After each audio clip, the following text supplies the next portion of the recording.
that Thursday before he dies, like that, he opens his eye, and that's one of the first times that he's like awake and everything, but he's still on the ventilator, so he can't really talk. And I'll never forget my mom, like he opens his eyes and my mom goes, "Hey, Bernard, do you know who I am?"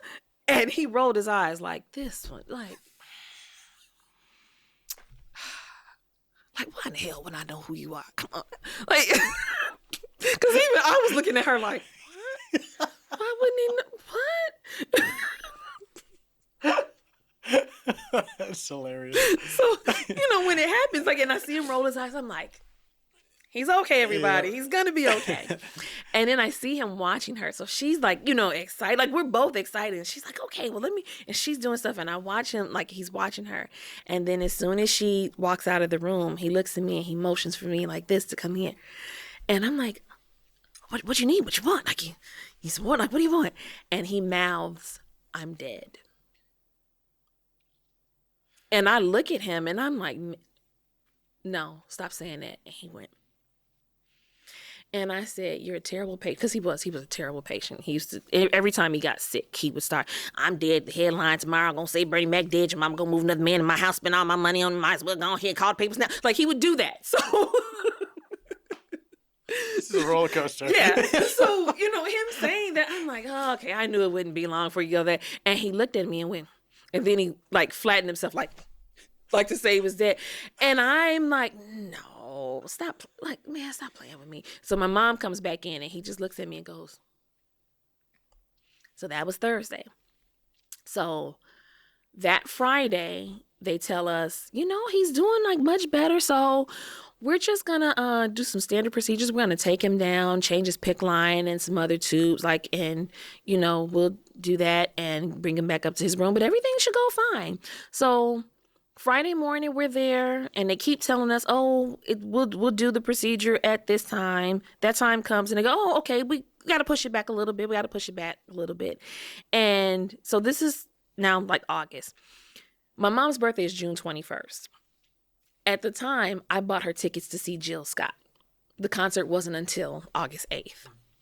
And I remember telling her, "We've been at this hospital every day for 3 weeks.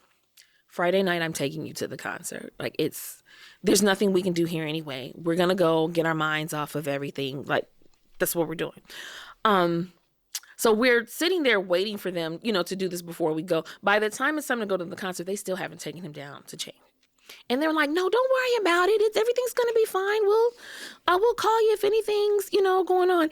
And it's just this eerie feeling because I remember that morning, like every day, getting to the hospital and walking into the lobby of the ICU, it was packed.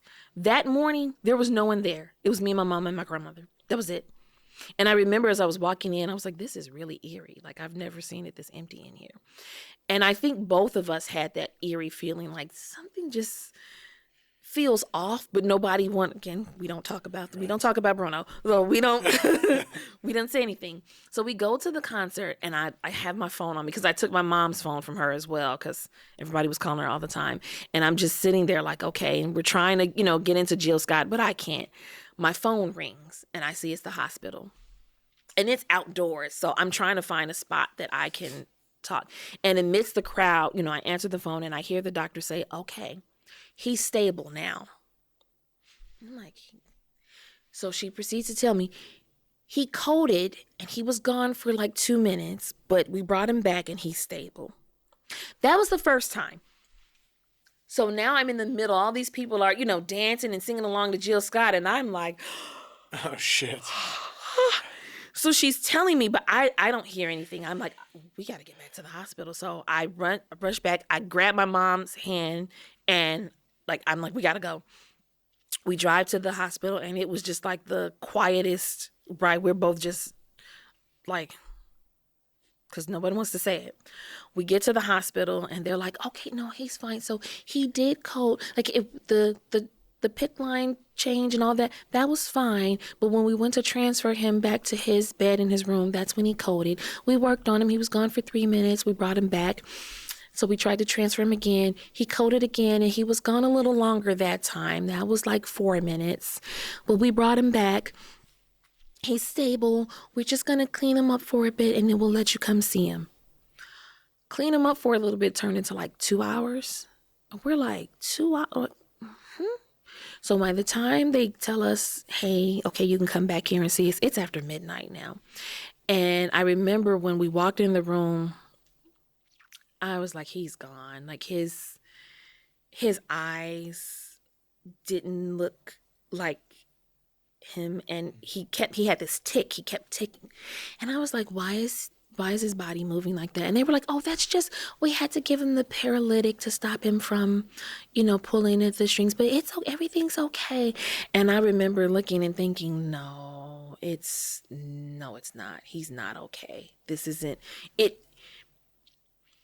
For anybody who's ever like watched a loved one die, there's like that moment where it's almost like they're between worlds, like they're not fully gone yet, but they're not fully here. That's what he looked like. And so they tell us again, we're just gonna get him cleaned up, and we'll give you a room. And once we get him cleaned up, we'll come get you. Again, my mom and I are silent this whole time. We have not uttered a word to each other, and I think we were both thinking the same thing. Like, because I remember my thought was, if I fall asleep, he will not be here when I wake up, so I can't fall asleep. But at this point now, like I said, it's after midnight. We've, been going, and I don't remember when, but I fell asleep. And I remember the doctor came in the room, and my mom goes, he's gone, isn't he? And she's in tears, and she nods yes. And I heard a sound. I did not know it was me. Like, I just heard this, like, I don't even know how to describe it. I just started screaming, crying.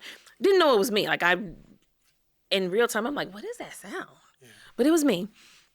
And so that's pretty much. It just went. Yep. Went from everything's looking up great to, oh, he gets sick and this happens. And it's crazy because for us at that point, he had been hospitalized so many times before that we didn't take it serious. We were like, okay, here he goes again. As a matter of fact, we were supposed to be going to Hawaii on vacation. And I remember my mom like, well, we can't go now because he decides he wants to not be on prednisone anymore. So here we go. Like here we go again. And we're just thinking, oh, this is going to be usual.